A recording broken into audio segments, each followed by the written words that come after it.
Gravando.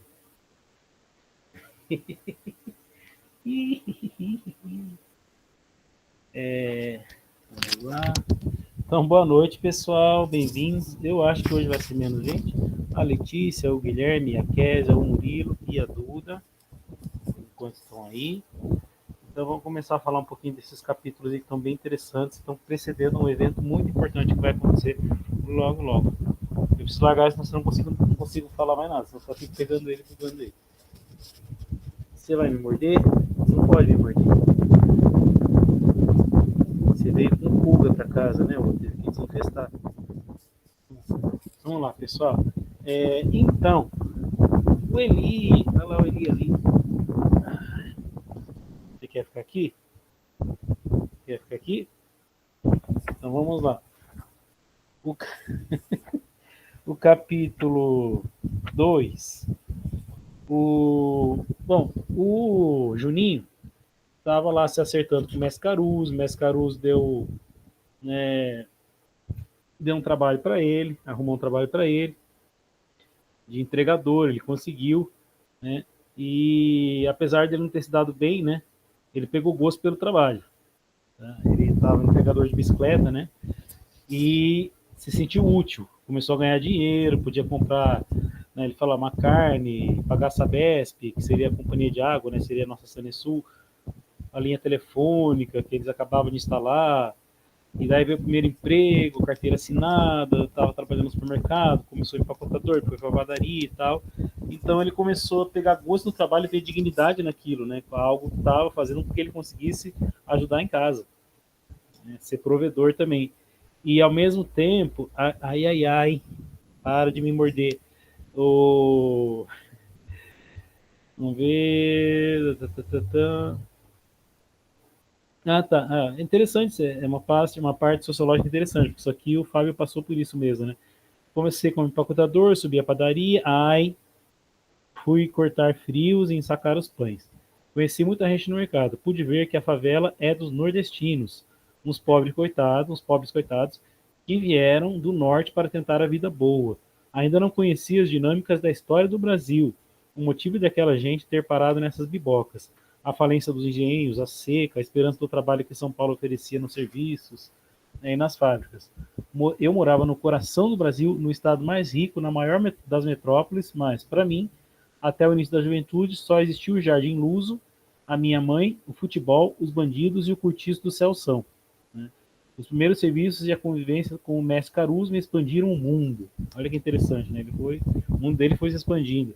E ali também ele acaba falando que por influência do mestre Caruso, ele começou a, não sei se começou a frequentar a igreja católica, né? Porque o Caruso era católico, rezava o terço todo dia e tal. Daí ele fala que a mãe dele achava que ele ia pro inferno, mas era melhor ele estar na igreja do que ser ateu. É bem engraçadinho. Daí ele fala do padre Pedro, que foi outra influência na vida dele, que era um padre velhinho, de batina, muito, muito bravo, né, muito sério. E daí fala assim, o padre era inesgotável, chegava a rezar 3 missas aos domingos e sempre nos atendia as confissões, a hora que fosse, né? Recebia todos os sacramentos em suas mãos. Então ele está começando a ordenar a vida dele. Vocês veem que ele já arrumou trabalho, né? Ele está se ordenando espiritualmente, né? E depois ele vai falar da namorada também, que é no próximo capítulo, né? E daí, assim, ele fala assim, não me aprofundei na doutrina, mas para mim parecia demais intrincada. No mais, minhas Caruso me ensinou a rezar o terço, que eu rezava escondido, para não aborrecer a mãe, né? Aí, então eu rezava quieto na cama e eu e Deus. Às vezes, rezava com a Sofia e ela aprovava, né? A Sofia é aquela irmã dele mais velha, que tinha problemas, né, de oxigenação do cérebro, tinha paralisia cerebral e tudo, e ela ia definhando. Inclusive, ele vai dar uma dica que ela morreu aí, né? Ela parecia estar morrendo, era o prognóstico. E isso aumentava um tanto mais o meu senso de urgência. Era preciso sair daquele cortiço, menino, e dar um fim digno à sua vida. Ele não para quieto, gente. Ele é muito, muito, muito hiperativo. Aí ele vai falar, foram as rezas e as lutas que ajudaram ele com os pecados antigos, porque ele tinha o vício da masturbação, né? Ele não conseguia se livrar. Falou que não aprendeu, não sarou, mas aprendeu a se conter, tal, né? E depois conheceu a Camila, né? Que vai ser a namorada dele, que não era uma grande paixão arrebatadora, como ele estava acostumado a ter, assim, a se apaixonar loucamente, né? Mas foi aos pouquinhos tal, e era um amor tranquilo, uma coisa sossegada, e os dois parece que se deram bem ali. Ele fala assim, ó, na Camila havia esta harmonia, pelo menos para o gasto. O que tornava apagada era, para a maioria dos homens, era o gênio excessivamente passivo. Tanto melhor para mim. Beijei no cinema e daí saímos comprometidos. Porque os dois eram tímidos, eles meio que se combinaram ali, né? Nesse encontro. Bom, capítulo 4. Nossa, era pra vocês lerem o 5 e o 6. Putz, gente, eu me confundi todo. Era pra vocês terem lido o 5 e o 6 agora, tá? Eu falei 3, 4, 2, 3, 4, vocês já tinham lido, mas tudo bem. Foi quando tudo aconteceu. Pouco falei da Luana. Aí, o que aconteceu? Quando ela nasceu, eu tinha 6 anos. Aí vamos dizer que ele...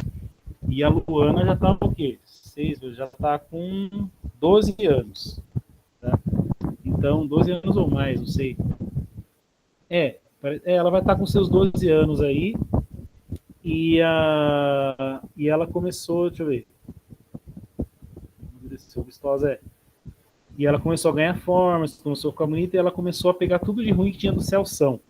Né? Quer dizer, todas as coisas ruins do Celção, ela começou a herdar, né? A personalidade ruim do Celção começou a ficar com a Luana também. E daí tem uma descrição bem realista aqui. Né? Luana estava à sua sorte, amadureceu vistosa, tinha um jeito dado, coisa que viera da juventude de Dona Marta, que é a mãe deles, né? Seria inapelavelmente namoradeira. Só que na favela significa sexo precoce, barriga e pai fugido. E eu bem vi os movimentos dos meninos da minha idade, lá já farejando a carne fresca. Soube que aos 12 ela já se esfregava com pivetes pelos becos, brigava com ela. Não exatamente por ciúmes, mas por ciência do que viria depois. Menina rodada, daria seus malandros, passaria os finais de semana em pancadões. Daí as bebidas, as drogas, os filhos sem pai. Um inferno. Luana foi ficando desgovernada e minha mãe não conseguia lhe pôr rédeas. A menina gritava, nos mandava merda, dizia que para não enchermos sua paciência. Minha irmã aos poucos abriu as asas de Ícaro e eu não pude cortá-las antes do voo. Asas de Ícaro, para quem lembra da lenda do Ícaro, é aquele sujeito que queria voar até o sol e quando ele chegou perto do sol, a cera das asas derreteu. Né? Ele fez umas asas com penas lá e cera e ele caiu. E daí ele fez essa comparação aí, né? E também quem anotou foi o Celção, né? Lembra que o Celção é um sujeito extremamente escroto, nojento, né? Que abusava dele quando ele era criança, e quando ela começou a ficar mocinha, né, ali perto, acho que ela já estava com seus 15, 16 anos, e ele começou a ficar olhando ela e começou a sentir atração pela filha. E daí ele falou que um dia ele chegou da feira, viu o Celção no boteco e ela no colo dele, né? Estava falando com a Luana, a menina escurada no seu colo. Participavam da mesa os 3 cachaceiros safados. Notei ali que o Celção olhava para sua caçula com olhos estranhos. Não parecia de pai para filha. Aí o velho ódio dele, que andava contido, voltou, né? Ele só falou, o Celção encarou ele, falou, fala moleque, e ele só falou assim, ó, bora, tá na hora de entrar. E ela foi, né? Aí o Celso até se surpreendeu com a ousadia dele, né? Como que assim ele vem tão, né, tão, como é que posso falar? E ele sempre era submisso ao Celso, né? De repente ele tá com o olhar de homem, porque passou por uma transformação interna aí, né? Uma transformação interior. Porque ele era aquele rapaz subordinado a esse medo, a esse ódio, mas de repente ele tomou as rédeas da vida, ele está trabalhando, está sustentando, ajudando a sustentar a casa, tem sua namorada, tem seu trabalho, tem sua vida. Então ele começou a se assumir como homem da casa ali, não como assim homem da casa no sentido de ser o maridinho da mamãe, mas como alguém provedor e alguém responsável por aquelas pessoas ali também, né? Então ele começou a virar mais homem ali, né? Mais homem nesse sentido. E por esse tempo, a mãe dele, né, o mestre Caruso falou que eles tinham que ir embora, que não sei o que, blá blá blá, que aquilo ia dar coisa errada. E a mãe dele estava comprando uma casa, quitando uma casa em Guaianazes, que é um outro bairro lá da Grande São Paulo, né, por um programa de moradia popular. Né? Ai, gente, ele não para de me arranhar aqui. Mas o Caruso apressando, falando que ele não estava se sentindo bem com a situação, que ia acontecer alguma coisa errada. E era para ser Stenelin do 5 e o 6, e eu me enganei. Vocês se importam se eu fizer análise do 5 e do 6, depois vocês lêem em casa?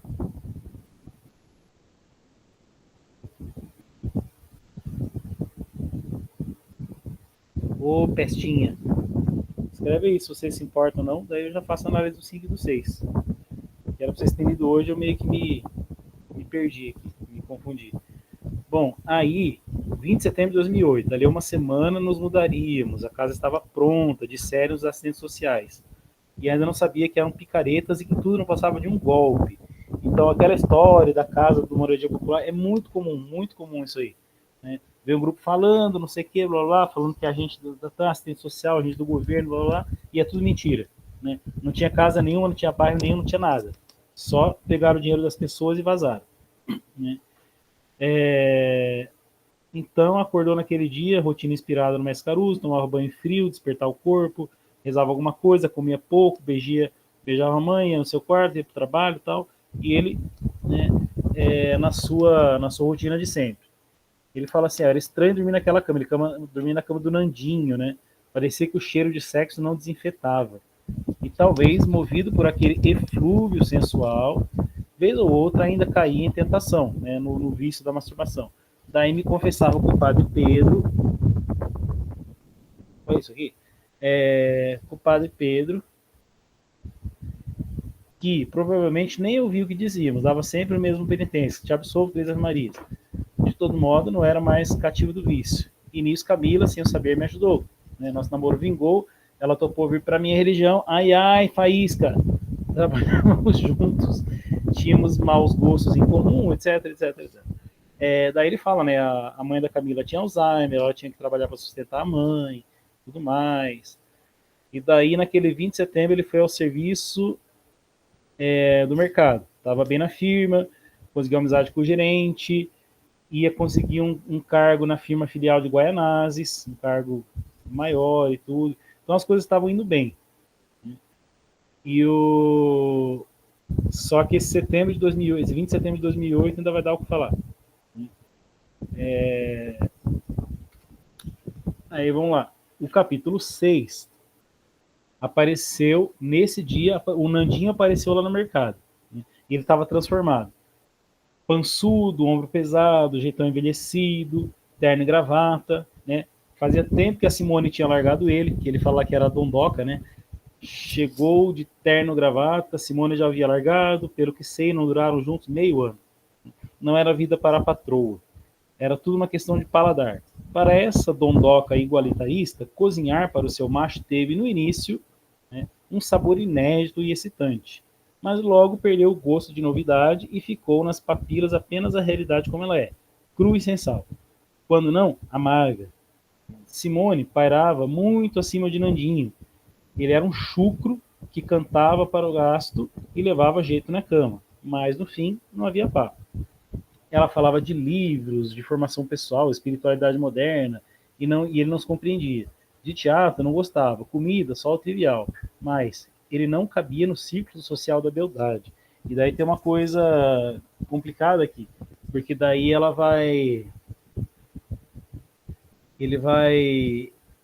os amigos, né, as rodas de amigos deles vão começar a humilhar ele, tirar sarro, ele vai começar a ser humilhado sempre. Aí depois, quando eles ficam sozinhos, ele reclama, ela retruca, os dois brigam enfim. Foi um negócio que não deu certo, né? Foi só uma curiosidade da madame, da dondoca, como ele falou, né? Um projeto sociológico que não vingou. Aí o que aconteceu com o Nandinho? Nandinho foi lá me contar as boas novas, tinha largado definitivamente a música, pelo menos a música profana. Sem a mão, que lhe era impossível tocar, e a pena do vocal não se garantia. Tornara-se pregador. Né? souberam de sua história, o homem de Deus, o homem que Deus havia ressuscitado na represa do Guarapiranga, né? Porque ele estava quase morto lá, sem a mão.